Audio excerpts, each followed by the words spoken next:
pour moi mon meilleur souvenir au cinéma, c'était au cinéma de l'ABC. À l'époque, c'était Titanic qui venait de sortir.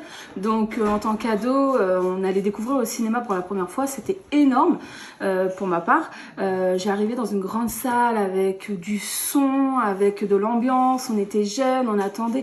Et lorsqu'on a vu Leonardo DiCaprio en énorme, pour nous c'était génial. Même le film, le son, tout, c'était vraiment un de mes meilleurs souvenirs cinématographiques. La deuxième fois, c'était lorsque j'ai emmené mon petit garçon au cinéma. Il avait 4 ans. Et pour lui, même faire la queue, il avait des étoiles dans les yeux. Il regardait, c'était au cinéma de Chartres, aux Enfants du Paradis. C'était vraiment génial parce qu'il a découvert vraiment un monde.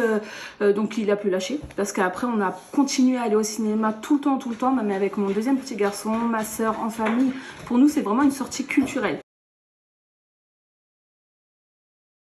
Alors mon meilleur souvenir de cinéma, le dernier, c'est quand nous sommes allés en salle voir Adieu les cons. Et en plus, on a eu le privilège d'avoir Albert Dupontel qui était là avec nous, avec qui on a pu échanger. C'était vraiment, voilà, tout ce qu'on n'a pas chez soi, même si on a un écran et qu'on voit un film à la maison, eh ben, ça n'a pas du tout le charme et l'intérêt d'aller en salle.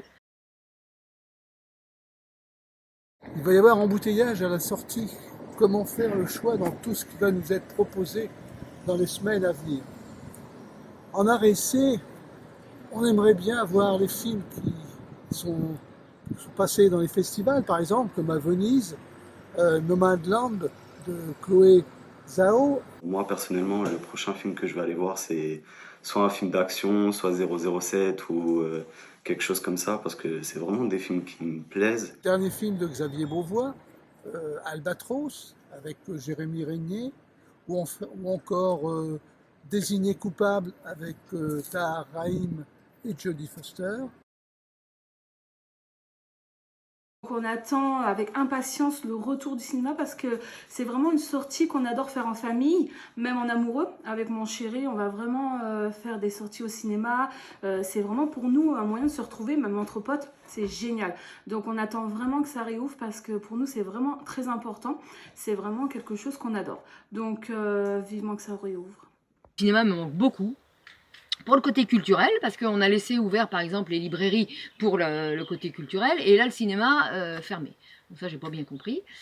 Et puis le côté sortie, le côté loisir, voilà. Le cinéma à la maison, c'est pas le cinéma en salle. Ça n'a rien à voir, on n'a pas du tout les mêmes émotions. Donc moi ça me manque beaucoup. J'ai pas compris. Depuis tout petit, j'adore vraiment le cinéma. C'est vraiment une ambiance où on s'amuse, où tout le monde rigole, où tout le monde vit l'émotion du film. Donc moi, je suis vraiment pressé que les salles réouvrent. Le cinéma, c'est les films dans un cinéma. Voir des films, c'est les voir dans un cinéma, sur un grand écran, dans une salle noire, avec des gens autour de vous. C'est une expérience collective. C'est ici qu'il faut voir les films. Comment voir des films comme Barry Lyndon ou In the Mood for Love en dehors du cinéma. C'est là qu'il faut apprécier et voir les films. Et on a vraiment hâte que les salles réouvrent pour revivre des moments comme ça.